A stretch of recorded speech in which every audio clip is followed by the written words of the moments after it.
जब जब इस धरती पर पाप असहनीय हो जाता है, तब तब देवी देवता के अवतार के रूप में कोई महाशक्ति इस धरती पर अवतार लेकर उस पाप का नाश करती है।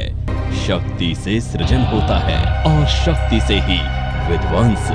शक्ति के बल पर ही हम संसार में विद्यमान हैं। शक्ति ही ब्रह्मांड की ऊर्जा है।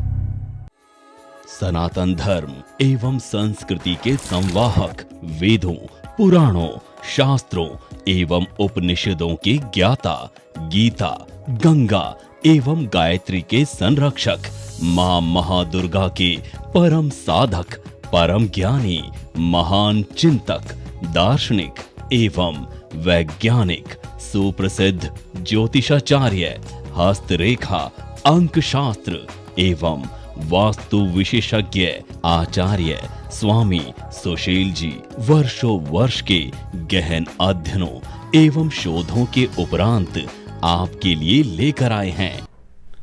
जय मां कामाख्या। आपका बहुत बहुत स्वागत है कामाख्या धाम में। फरवरी माह सन 2023 मेष राशि कैसा रहेगा, आइए जानते हैं।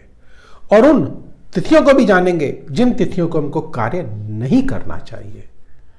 और इस माह में जो अशुभ ग्रह हैं उनको शुभता में कैसे बदलें, उस महा उपाय को भी जानेंगे जो कि मां कामाख्या से जुड़ा हुआ है। और आइए एक विशेष जानकारी आपके समक्ष रखते हैं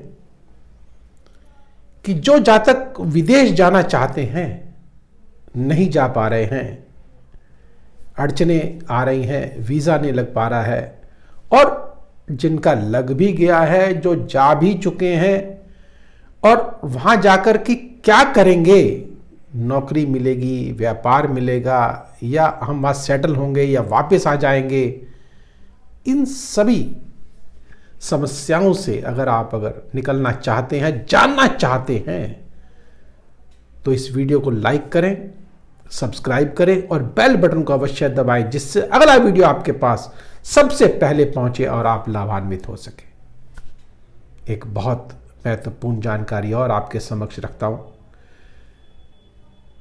कामाख्या मां को आप जानते ही हैं, जो कि तंत्र की अधिष्ठात्री देवी हैं।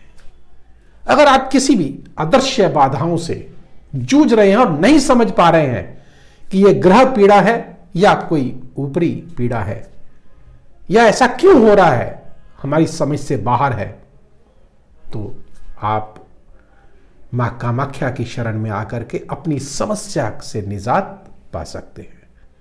इन संकट से, इन कष्टों से मुक्त हो सकते हैं। वीडियो को ज्यादा लंबा ना करते हुए आइए हम प्रारंभ करते हैं कि मेष राशि में क्या इस माह क्या होगा। और आइए पहले मुख्य त्योहारों को जान लेते हैं जो इस माह के हैं। 1 तारीख को जया एकादशी है। 5 तारीख को माघ माह की पूर्णिमा है। वह श्री गुरु रविदास जी की भी जयंती है। 9 तारीख को गणेश चतुर्थी है। 16 तारीख को विजया एकादशी है। 18 तारीख को महाशिवरात्रि व्रत। वह 20 तारीख को सोमावती अमावस्या। वह 27 तारीख को होलाष्टक प्रारंभ हो रहे हैं। होलाष्टक जब प्रारंभ होते हैं तो कोई भी शुभ कार्य हम नहीं करते। तो आइए अब ग्रह गोचर पर भी एक नजर डाल देते हैं। सुशील गुरुजी की मदद से मुझे वह खुशी मिली है जिसकी मैंने कभी भी उम्मीद नहीं की थी। मेरा जो कार्य था, मेरे बॉयफ्रेंड के साथ मेरी शादी होने के लिए फैमिली वाले एग्री नहीं हो रहे थे, जिसके लिए कहाँ कहाँ नहीं भटके, लेकिन हमेशा सब जगह से निराशा ही हाथ मिली। लेकिन सुशील गुरुजी से जब कांटेक्ट में आए तो उनके द्वारा दिया गया मार्गदर्शन से मेरे और हमारे बॉयफ्रेंड की फैमिली वाले सभी एग्री हुए। इसके लिए सुशील गुरुजी को दिल से धन्यवाद। कि बुध देव मकर राशि में 7 फरवरी को राशि परिवर्तन करेंगे और 27 तारीख को कुंभ राशि में आ जाएंगे। सूर्य देव कुंभ राशि में 13 फरवरी को पहुंचेंगे और शुक्र देव मीन राशि में 15 फरवरी को प्रवेश कर जाएंगे। अब ग्रह गोचर की अगर बात करते हैं तो मेष राशि में फरवरी माह में राहु देव लग्न में विराजित हैं। और जब लग्न में राहु देव विराजित हैं तो मन मस्तिष्क में क्रिएटिव माइंड आपका होगा। अर्थात सृजनात्मक दृष्टिकोण से आप बहुत आगे बढ़ेंगे। नई नई योजनाएं आपके मन मस्तिष्क में आएंगी और वह साकार भी होंगी। क्यों? जानेंगे आगे ऐसा क्यों होगा। मंगल देव आपकी वाणी के स्थान पर बैठे हुए हैं। वाणी को थोड़ी सी तेजी देंगे, तीव्रता देंगे, लेकिन धैर्य रखिएगा कहीं अभद्रता पूर्वक व्यवहार आप किसी से ना कर बैठें। आगे बढ़ते हैं तो जानते हैं कि केतु देव सप्तम भाव पर बैठे हैं, जो कि पार्टनरशिप का भाव है। तो जल्दबाजी में कोई निष्कर्ष ना लें, ऐसा ध्यान रखिएगा। अगर हम बात करते हैं विद्यार्थी जनों की, तो पंचमेश सूर्य देव वह दशम भाव पर विराजित है। तो निश्चित विद्यार्थी वर्गों के लिए यह समय बहुत ही अनुकूल है। मान सम्मान प्रतिष्ठा बढ़ेगी, सफलता उनके कदम चूमेगी। अगर अब आगे बढ़ते हैं और जानते हैं बुध देव की बात करते हैं। बुध देव जो कि तृतीयेश भी हैं और षष्ठेश भी हैं, पीड़ा के कारक है, लेकिन भाग्य स्थान पर बैठे हैं, अर्थात शत्रुओं के द्वारा आपका भाग्य उदय होने जा रहा है। पराक्रम के द्वारा आपके भाग्य में उन्नति हो रही है। यह महा कितना उच्चतम है ये आपके लिए कि प्रत्येक वर्ग के लिए, चाहे वो व्यापारी वर्ग है, चाहे वो नौकरी से जुड़ा हुआ है, चाहे वो विद्यार्थी है, सबके लिए उत्तम हो रहा है। और आइए अब जानते हैं कि पारिवारिक जीवन के लिए कैसा रहेगा। पारिवारिक जीवन की अगर बात करते हैं तो केतु देव सप्तम भाव पर बैठे हुए हैं, जो कि निश्चित जल्दबाजी में कोई ना कोई ऐसा निष्कर्ष लाके खड़ा कर सकते हैं जो कि अलगाव, टकराव, मतभेद पैदा करे। तो ऐसा ना हो, इसके लिए एक छोटा सा उपाय हम बताएंगे, उसको करके निश्चित मां कामाख्या की कृपा से इस माह को आप मंगलमय बना सकते हैं। आइए और आगे बढ़ते हैं। शनि और शुक्र देव वह एकादश भाव में बैठे हुए हैं।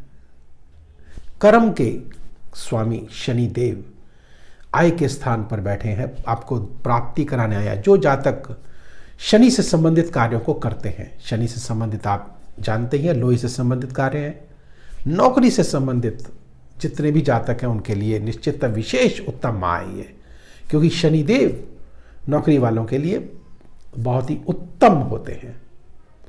और व्यवसाय के लिए भी, चाहे वो लोहे से संबंधित किसी प्रकार का भी व्यवसाय है, छोटा है बड़ा है, इसमें कोई फर्क नहीं पड़ता शनिदेव को। शनिदेव सबके लिए बराबर है, सबको आय बराबर देते हैं, सबको बराबर दृष्टि से देखते हैं, ईश्वर है। और आइए अब आगे बढ़ते हैं, जानते हैं शुक्रदेव को। शुक्रदेव यहीं पर बैठे हुए हैं एकादश भाव में, और पंचम सप्तम भाव से वह पंचम भाव को देख रहे हैं। तो संतान की तरफ से आपको कोई ना कोई शुभ समाचार या शुभ संकेत आपको दिखाई अवश्य देंगे, और आय में वृद्धि अवश्य होगी। और विशेषतः जो जातक सौंदर्य संबंधी प्रसाधनों से या कार्यों से जुड़े हैं उनके लिए तो विशेष उत्तम माह है ये। बात करते हैं बृहस्पति देव की, तो बृहस्पति देव द्वादश भाव में बैठे हुए हैं और भाग्येश के स्वामी होकर के, यह एक थोड़ी सी न्यूनता है। सुख के स्वामी, ज्ञान के स्वामी द्वादश भाव में बैठे हैं, तो थोड़ी सी न्यूनता अवश्य रहेगी सुखों में, लेकिन कार्य आपके बराबर बनते चले जाएंगे। लेकिन स्वास्थ्य की दृष्टि से आपको सावधान अवश्य रहना चाहिए। हमारे लिवर में थोड़ी तकलीफ आ सकती है, या जो जहाँ तक डायबिटिक हैं उनके लिए तकलीफ आ सकती है। ग्रंथियों से संबंधित जो विकार हैं वो हमारे समक्ष आके खड़े हो सकते हैं। तो खान पान में विशेषतः आपको सावधान रहने की आवश्यकता है। लेकिन ग्रहों की माया है कि हम कोशिश तो बहुत करते हैं कि ऐसा हो जाए, लेकिन ऐसा हो नहीं पाता। उसका कारण कि ग्रहों की जो माया है वह अपनी एक अलग चमत्कारिक माया होती है, उसका प्रभाव तो आप पर पड़ेगा ही। वह शुभ और अशुभ दोनों तरीके से हो सकता है। आइए पहले उन तारीखों को जान लेते हैं जिन तारीखों को हमको कार्य नहीं करना, और किन तारीखों को विशेष लाभ हमको अवश्य होगा। आइए पहले उन तारीखों को जानते हैं जिन तारीखों को हमको कार्य नहीं करना चाहिए। 4 तारीख, 5 तारीख, 9 तारीख, 10 तारीख, 13, 14 और 21 और 22 भूल कर भी इन तिथियों को कार्य ना करें। अगर करना भी पड़े तो कौन सा ऐसा उपाय करें जिसके करने से इस माह को हम मंगलमय बना सकते हैं, बिल्कुल बताएंगे। लेकिन आइए पहले उन शुभ तिथियों को भी जान लेते हैं जिन तिथियों में निश्चित आपको विशेष लाभ आपको मिलेगा, मन में उमंग होगी, 15 और 16 तारीख, और इसके साथ साथ 26 और 27 तारीख की ध्यान नोट कर लीजिएगा। इन तिथियों को आपको लाभ अवश्य होगा। और अगर आप विशेष तरीके से अपनी कुंडलियों का आकलन कराना चाहते हैं तो नंबर स्क्रीन पर चल रहे हैं, व्यक्तिगत रूप से भी आप हमसे संपर्क कर सकते हैं। और 22 जनवरी से गुप्त नवरात्र प्रारंभ होने जा रहे हैं, और गुप्त तरीके से, गुप्त विधि से अगर इस समय अगर पूजा अर्चना की जाए तो निश्चित आपको लाभ ऐसे मिलेंगे कि आप सोच भी नहीं पाएंगे, क्योंकि यह समय तंत्र क्रियाओं के लिए बहुत उपयुक्त है।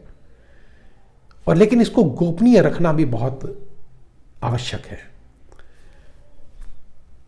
इसी तारीख को 22 तारीख से लेकर 30 तारीख तक गुप्त नवरात्र है। अगर आप चंडी पाठ भी कराना चाहते हैं तो हमारे आश्रम में आप करा सकते हैं, जो कि नैनीताल में स्थित है, उत्तराखंड में। आप वीडियो कॉल से भी अपने इस पाठ को या यज्ञ को आप देख सकते हैं। उसमें आहुति डालना चाहते हैं तो आप सम्मिलित भी हो सकते हैं। आपका स्वागत है। अगर आपकी कोई विशेष जानकारी है तो नंबर स्क्रीन पर चल रहे हैं, व्यक्तिगत रूप से भी आप हमसे संपर्क कर सकते हैं और माँ कामाख्या के उन अचूक उपाय करके और आप लाभान्वित हो सकते हैं। तो आइए पहले अब उन उपायों को जान लेते हैं जो इस माह में आपके जीवन को बदल के रख देंगे। वह क्या है? छोटा सा उपाय है, सिर्फ हल्दी प्रत्येक घर में मिलती है,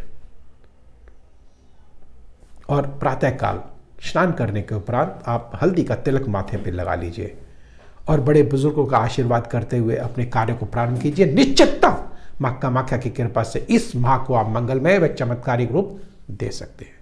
तो अब मुझे दीजिए आज्ञा। अगर आपकी कोई विशेष जानकारी लेना चाहते हैं तो नंबर स्क्रीन पर चल रहे हैं, व्यक्तिगत रूप से आप हमसे संपर्क करके अपने इस संकट कष्ट से मुक्त हो सकते हैं। तो अब मुझे दीजिए आज्ञा। जय माँ कामाख्या।